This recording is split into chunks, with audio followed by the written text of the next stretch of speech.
कोल्हापूर महापालिका कर्मचाऱ्यांचा बेमुदत संप सुरू आहे। विविध मागण्यांसाठी कर्मचाऱ्यांकडून हा बेमुदत संप पुकारला गेलाय। कोल्हापूर महापालिकेच्या समोर हजारो कर्मचारी एकवटलेले आहेत। ही दृश्य आपण बघतोय।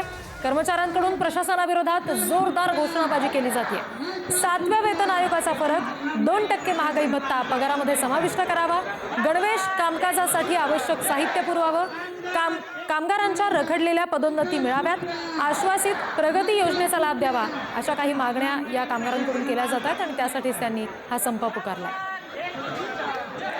आणखी तपशील घेऊयात। प्रतिनिधी शेखर पाटील आपल्याशी जोडले गेले। शेखर, आता काय नेमक्या घोषणा हे सगळे कामगार देत आहेत आणि त्यांनी या संदर्भात जी मागणी केलेली आहे त्याची दखल आता तरी घेतली गेली आहे का? रिद्धी, गेल्या अनेक दिवसांपासून महानगरपालिकेच्या या कर्मचाऱ्यांकडून वेळोवेळी प्रशासनाला या संदर्भातलं निवेदन दिलं जात होतं, मागणी केली जात होती।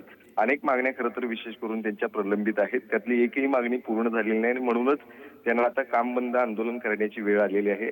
आता काही कर्मचारी संघाचे काही पदाधिकारी जे आहेत ते प्रशासकांशी त्या ठिकाणी बोलतायत, त्यांच्याशी त्या ठिकाणी बैठक देखील घेत आहेत। मात्र संपूर्ण महानगरपालिका परिसरामध्ये महानगरपालिकेचे संपूर्ण कर्मचारी जे आहेत ते आता काम बंद करून त्या ठिकाणी जमा झालेले आहेत।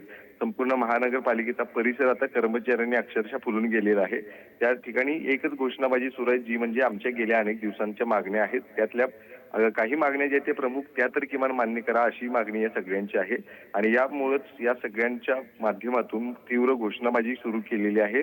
या सगळ्या आंदोलनाच्या पार्श्वभूमीवरती आपल्याला एक प्रमुख मागणी त्यांची आहे, ती म्हणजे 7वा वेतन आयोगाचा फरक जो आहे तो 2% महागाई भत्ता पगारात समाविष्ट करा, असं त्यांची मागणी आहे। शिवाय जे अनुकंपा तत्वावरती नोकरी अनेकांना देणं गरजेचं आहे, त्या देखील नोकऱ्या अद्याप दिल्या गेलेल्या नाहीत आणि ती देखील मागणी पूर्ण करावी, अशी या सगळ्यांची मागणी आहे। आणि म्हणूनच हे सगळे कर्मचारी जे आहेत ते आता महानगरपालिका परिसरामध्ये आलेले आहेत। या सगळ्यांची मागणी आता कशा पद्धतीनं महानगरपालिका प्रशासन पूर्ण करते आणि हे काम बंद आंदोलन थांबवण्यामध्ये त्यांना यश येते का, हे पाहणं गरजेचं आहे। जी, धन्यवाद सगळ्या माहितीसाठी शेखर।